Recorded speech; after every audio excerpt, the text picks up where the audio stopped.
Hello, everybody. Welcome back to Read and Reread. I am Angelia, and today it is time for Friday Reads. It's the first Friday of April, and I hope that you have had an excellent week in reading and in life in general.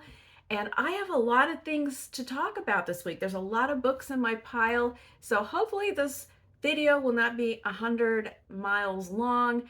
Uh, we'll see. I'll try to, no, you know what? I was going to say I'll try to keep the digressions to a minimum, but you know, and I know that's probably not the case. Although I do have to tell you, sometimes I cut out up to like 10 minutes of just the most random stuff from these videos. And this might be one of them right now. So it has been a glorious spring week here in the coastal bend. It is in between, well, it ranges from warm to hot. It's been anywhere from the low to mid 70s up to pretty close to 90 degrees. So it's just blazing sunshine.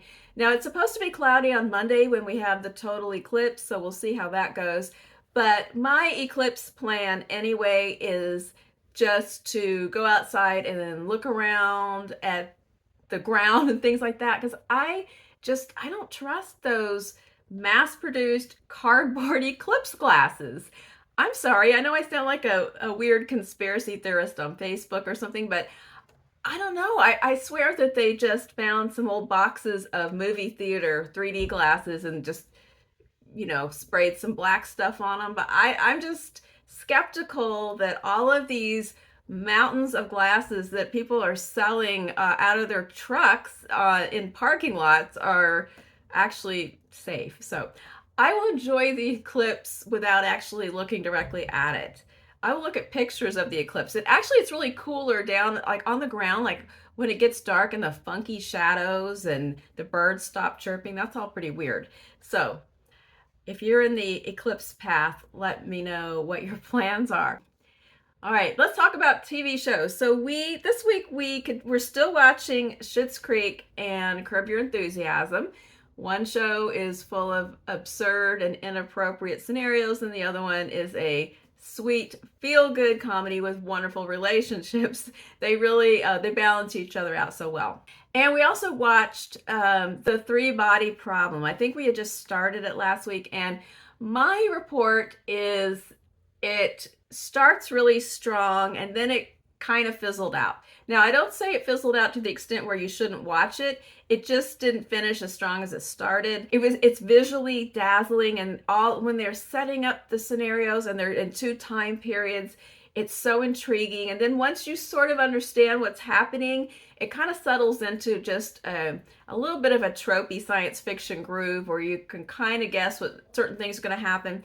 But it also has a lot of unexplained stuff. And Stephen and I talked about it. We felt like it might have been a case of the adaptation, that if the book is very complex and has lots of physics and other things going on, maybe they just cut stuff out and splice things together, and then what was left was just not as deep and interesting. But there was just a lot of situations where things seemed to jump ahead, or, well, who is this person anyway? Or are they ever going to get back to that kind of stuff? I will watch the next part if it comes out, but Netflix is notorious. They have left us hanging on more than one occasion of just never finishing the story.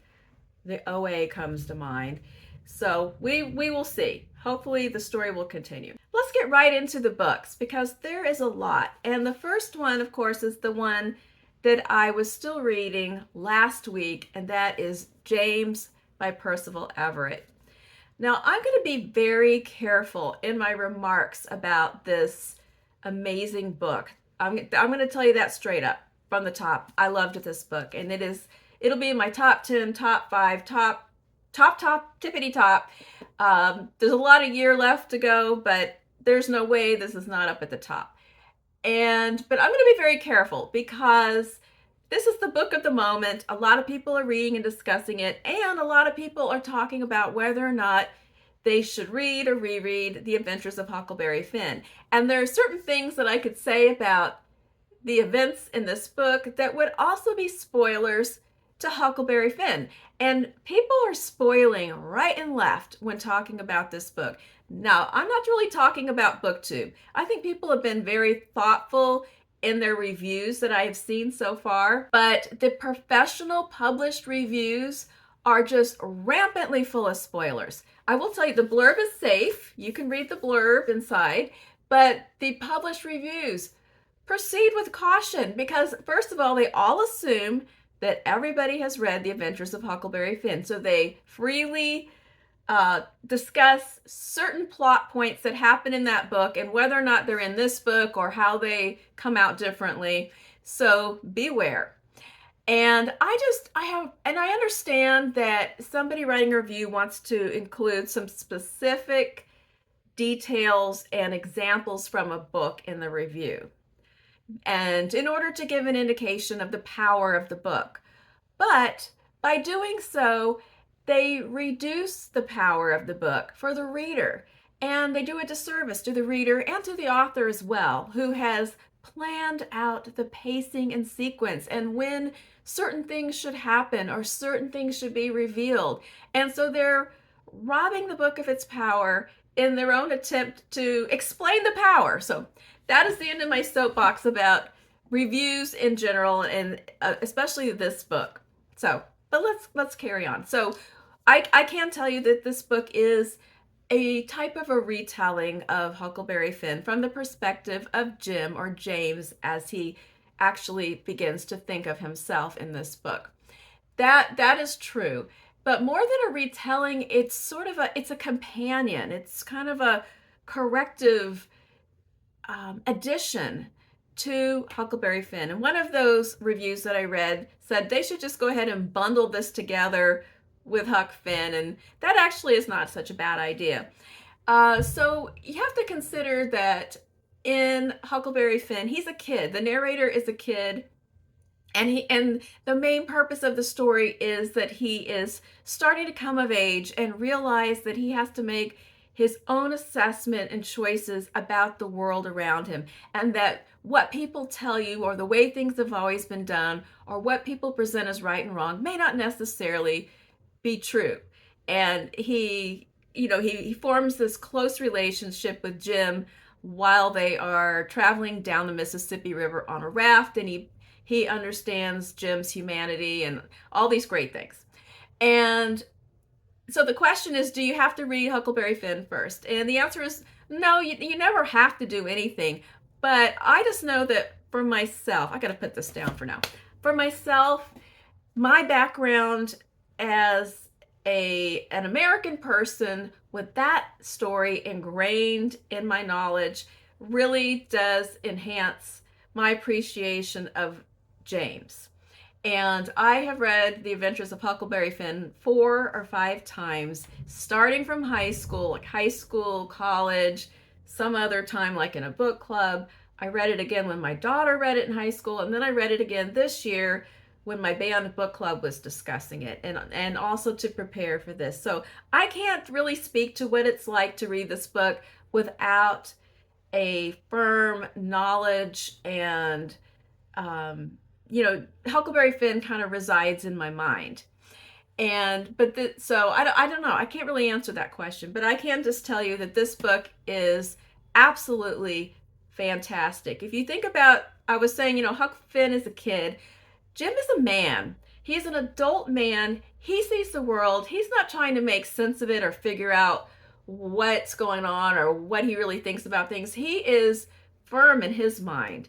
He is intelligent. He is thoughtful. He is cautious. He is devoted to his family. And he is an enslaved person and in danger at every moment of all kinds of things: violence, death, being sold, being separated from his family. Everything is a constant threat. And so that's what he is living with. And of course, at the beginning of the book, he hears a rumor that he is going to be sold to someone in New Orleans, and he runs away to cut that off at the pass while he figures out a plan. And of course, he runs into Huck, who has run away for a different reason, and they set off together. James, He loves to read, and reading, of course, is forbidden, it is illegal, but he sneaks into Judge Thatcher's library and reads books. So I wanted to share this one passage with you. This is the part where Jim has managed to pilfer a few books, and he wants to read, and we can relate. He yearns to read so badly, but he can't because Huck is there, and he's not supposed to be able to read. So he's waiting for Huck to fall asleep so that he can sneak and read his book. And I want to just share this part with you and give you a sense of the style of the book. And then that's about all I'm going to say. I'm just going to tell you that this book is amazing. I loved how it both correlated and diverted from the original plot of Huckleberry Finn, and the character of James is indelible in my mind. One of those books that you get halfway through and you almost want to stop already and start over again because you're going too fast. But anyway, here's the part I want to read to you. I really wanted to read. Though Huck was asleep, I could not chance his waking and discovering me with my face in an open book. Then I thought, how could he know I was actually reading? I could simply claim to be staring dumbly at the letters and words, wondering what in the world they meant. How could he know? At that moment, the power of reading made itself clear and real to me. If I could see the words, then no one could control them or what I got from them. They couldn't even know if I was merely seeing them or reading them, sounding them out, or comprehending them. It was a completely private affair and completely free, and therefore completely subversive. Just the subversive power of print and reading and writing. And I will just say, here's a little just teaser, is that due to the reading of this book, I found myself needing to order a new copy of Candide by Voltaire. And I have a copy. It's very old. It has my college notes in it, and that book is coming up later in a few months, and I'm in my band book club, and I was thinking about getting a new copy, and due to James, I needed it sooner. That's all I'm going to say about that. All right, I loved this book, but I have to talk about some other books, and this video is going to go on and on, so we must move on. But yes, James for everybody. No qualifications. I want everyone to read it. All right, so I guess it was Sunday. It was Easter, and it was the 31st, and it was the day of transvisibility. And I read I'm Afraid of Men by Vivek Shreya. And this is a very thin little volume. It's not exactly what I thought it was. I thought it was a memoir based on the description about Vivek Shreya's experiences before and after transitioning, because she's a trans woman. And it is about that, but it's not just a memoir of here's my journey. It's more of an exploration of lots of questions and issues that Shreya has observed and experienced that have to do with lots of aspects of gender, expected gender behavior, racism, misogyny. There's just lots of topics that come into here. And at first I was thinking, for once, a nonfiction book might actually be too short, because I felt like she brought up a lot of interesting things, and then she just kind of set them out on the table and she left. And wait, Vivek Shreya, what am I supposed to do with all this? And then my second thought was, it doesn't really need to be longer, but it would be great for a discussion. I'm imagining this wonderful group of a diverse group of people of different ages, races, genders, and sexualities, all having a book discussion of this book. And then we could just lay out the different points that she makes and see, how have we experienced these things differently? And do we agree? Do we disagree? How do we respond to the different points that she makes in this book? So I found it very thought-provoking. And if you have read it, let me know what you thought as well. And someday I'd like to do a discussion of this with some other people who have read it. I feel like I have to put on the speed a little bit through the rest of these books, but I don't want to do them a disservice. You know, if all I had read was James and the rest of the week had completely sucked, it would still be such a great week. You know, as the case may be, it actually was a good reading week. The next book was a buddy read with Michael Clark, and it was Locomotion by Jacqueline Woodson. We're reading our way through a lot of middle grade favorites and also some that we had never read. This was one we both had read it, but it was foggy. We had like a kind of an emotional basic memory, but we couldn't remember the details. So it's really a beautifully written book in verse by Woodson, and it came out in 2000. It was published in 2003, and I remember it being on the Texas Bluebonnet list really early on in my library phase of my career, and that's an annual list of 20 recommended books that come out. And I think that is when I read it, so it was quite a ways back. But it's a beautifully written book about Lonnie, an 11-year-old boy who is living with a foster mother after losing his parents. And his sister lives in a different home that did not want a little boy. And so this book is about Lonnie's poems that he writes in class, that his teacher is guiding the class to keeping a poetry notebook. They're learning about different forms of poets and different famous poets. Oh, so I just remembered something that I meant to put with James, but I'm going to put it here in just a second. So he's learning about poems, and he's just responding to grief and loss, and he's at that age of 11. There's different kind of social dynamics going on in the class, and different kids are experiencing different crises. And the teacher is a kind and well-meaning teacher, but she's white and none of the children are. And she doesn't really get some of the issues of race and poverty, and also sensitivity about poverty that are going on in the neighborhood in Brooklyn. Lonnie is observing everything. He just collects everything, and then they come out in these beautiful poems. And it is at different times, it's all the emotions, because that's what poetry is.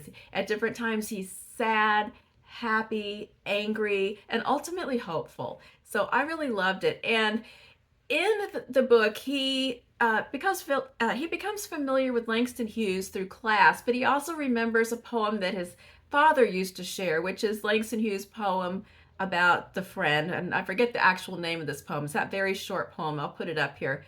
But that in our book buddy discussion, that we were talking about Langston Hughes, and then Michael sent me this spoken word recording of Langston Hughes reading his poem, The Negro Speaks of Rivers.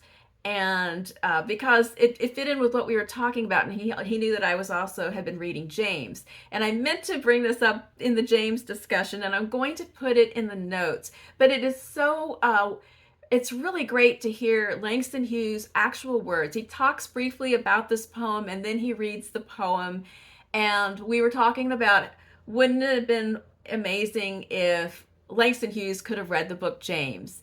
And wouldn't it have been amazing, I think, if the character James could have read Langston Hughes? And the poem doesn't reference Huckleberry Finn directly, but it fits in very much. So I'm going to leave that there as well. But this was a beautiful little verse novel. For Poetry Month. Also for Poetry Month, I'm still reading Poetry Unbound, 50 Poems to Open Your World. They are collected and presented by Padraig Tuama. And I think I say his name differently every single time, but I love the structure of this book. So for each poem, there is a little intro, and then the actual poem, and then his thoughts. And his thoughts are part biographical about the author of the poem, the poet, that's what you call it, okay, author of a poem. And then there's a little bit of poetic explanation about maybe the pacing, the verse, the type of poem, the language features, the syntax, that kind of thing. But mostly just response. He responds, and he invites you to respond as well. So it's personal, but it's also an invitation, and there's just a little dash of English teacher in there. And I'm really having fun. I will read the poem, and then I read his discussion, and then I read the poem again, and then I read it out loud, because you have to hear a poem. And it's just, I'm having so much fun reading a couple of poems a day with this book. I'm not a non-poetry reader, but I'm a poetry not so much reader, And so this really is opening my world in regards to reading poetry. And I recommend this book if you're like me. You don't read poetry, but you kind of feel like you should be. This is really a great book. And so that brings me to what I am currently also reading. And I am near the end of Kate Atkinson, When Will There Be Good News? This is the third book in the Jackson Brodie series. If you are familiar with the series, we see again, of course, Jackson Brodie. Louise is in this book as well. And then also the character Reggie, who's a young teenage girl who's working as a nanny for a doctor who has a baby son, and she goes missing. But Reggie has a hard time bringing that to anyone's attention. And this is, if you are a reader of the series, this is the one with the train wreck. And if you're not a reader of the series, you got to go back to the beginning, because this definitely builds on things that were established in previous books. And there's really something at play in this book about family loss, because every main character is thinking about aspects of their own life and different ways in which they have lost a parent or a sibling, and how that informs them as a person. And it ties them together without them knowing it. It ties them together for the reader. The plot, of course, is another great Kate Atkinson plot where things are going on in multiple places and gradually converging. And then last but not least, I am reading another book from my People April. You know, I should have mentioned this one was for Trans Girl April and People April. Then we had the ones that were for Poetry Month. We had James because I was just dying to read it. And then this one is for People April as well. And this is Down City, a memoir. It's about Leah Carroll, a young woman in her 30s, I believe, who is exploring what really happened to her two parents, who both died in rather tragic circumstances. Her mother was murdered when she was 4 during a drug purchase, and her father died when she was in her teens. I think of an overdose of, I don't know if it was drugs or alcohol or both. I haven't really gotten to that part yet. But of course, like the best of memoirs, it's not just about, well, how did that happen? It's also about her own memories and how these people come alive as actual living, multifaceted people who loved her and who had friends and family. And so I haven't gotten very far in this book yet, but she's painting a very melancholy portrait at the moment, but I'm enjoying it a lot. And I haven't gotten yet to how the Rhode Island Mafia fits into the whole thing. So far, so good, and the kind of nonfiction book that I can really get into. All right, that's it. Isn't that enough? It's a lot. So what are you reading this week? What was really good? What are you going to read this weekend?